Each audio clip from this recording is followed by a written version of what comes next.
नाना ललित है उसका नाम? नहीं है। हाँ फिर से नाम तो बैस है, पिछली बार में नाम तो बैस हुई थी। ललित है। दिलीप। दिलीप। अरे दिलीप कहाँ है हमारा? दिलीप को ढूंढो। दिलीप था, अच्छा। दिलीप दिलीप वो जो कुकिंग करेगा। दिलीप के बिना तो सो ही नहीं चल पा रहा आजकल।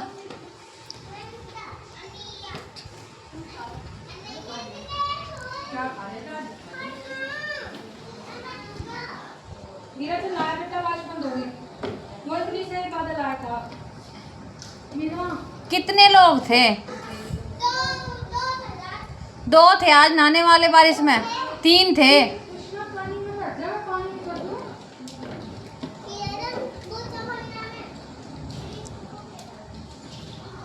क्या क्या तीनों ने?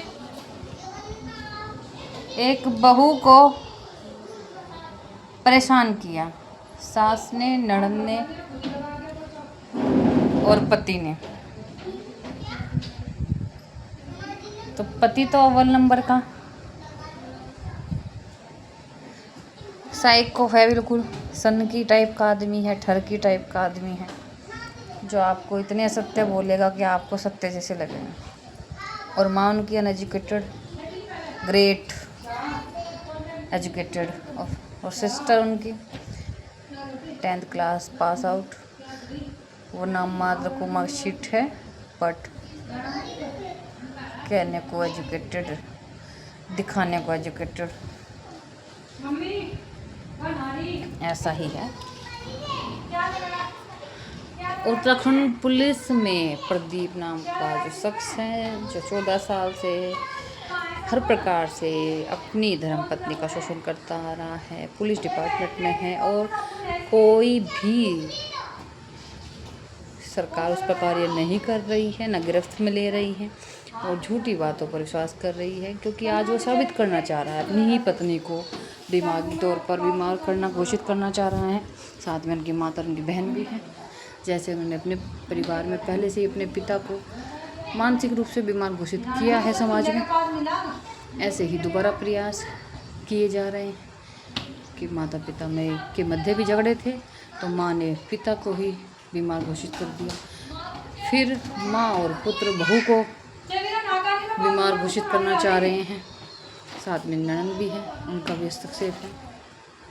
बहुत ही खूबसूरत तरीके से षड्यंत्र रचा जा रहा है, क्योंकि भाई बहन को पैसे देते रहते हैं, इसलिए बहन जी भाई की तरफ से बोलती रहती हैं, बचाती रहती हैं भाई को। उधर माता जी भी मांगती रहती हैं, तो जितनी सैलरी आती है पत्नी को तो मालूम भी नहीं कितनी सैलरी आती है, वो बहन और माँ को ही दी जाती है, या बहन और माँ ही झूठे बहाने बनाकर ले लेते हैं। और मूर्ख पति जो कहीं कहीं पराई स्त्रियों में घूमता रहता है, उसे बड़ा आनंद आता है कि मैंने पैसे दे रहा हूँ, ये मेरी तरफ से बातें बोलेंगी और मुझे बचाएंगी, और मुझे कुछ नहीं चाहिए, और तो मैं सारी पूर्ति बाहर से कर लेता हूँ, मुझे स्त्री भी बाहर मिल जाती है, भोजन में पैसों से ले लेता हूँ, घर की कोई आवश्यकता नहीं है, पत्नी मेड के जैसे चाहिए, ओनली कि घर का काम करती रहे और माँ की सेवा करती रहे। तो कितने खूबसूरत प्राणी हैं इस धरा पर, जिनकी कोई तुलना नहीं हो सकती। उच्चतम स्तर की मानसिकता के स्वामी, अथाह अहंकारी, अथाह ज्ञानी, स्वयं को ज्ञानी पंडित बोलने वाले, क्षमा कीजिए, ऐसे लोगों से हमें दूर कीजिए। कृपया करके न्यायिक व्यवस्था के द्वारा हमें न्याय दिलाइए। एक बेटी को जिसने किसी का कभी कुछ लिया नहीं, दिया नहीं, कोई हिस्सा नहीं, कोई धन नहीं किसी का, किसी से कहीं कुछ बोला नहीं, अगर वो 14-15 साल सब्र से बैठी रही और अब कुछ कह रही है, बहुत वक्त लग गया। सुनिएगा कृपया करके। आखिर धैर्य कहाँ तक रखा जाए? पुलिस डिपार्टमेंट में होते हुए, सिपाही के पद पर होते हुए, एक आदमी लगातार 14 सालों से अपनी पत्नी से मारपीट करता आ रहा है। समाज में उसका तिरस्कार अपमान करता आ रहा है, अपनों के बीच खड़ा होकर उसका तिरस्कार अपमान करता आ रहा है। बच्चे भी उसके छीनने गए हैं, एक पुत्र और पुत्री, और अब अंत में उसे पागल भी घोषित करना चाह रहा है। कृपया करके निवेदन करके सुनिएगा इस बात को गहराई से, और बहुत बड़ा षड्यंत्र खेला जा रहा है।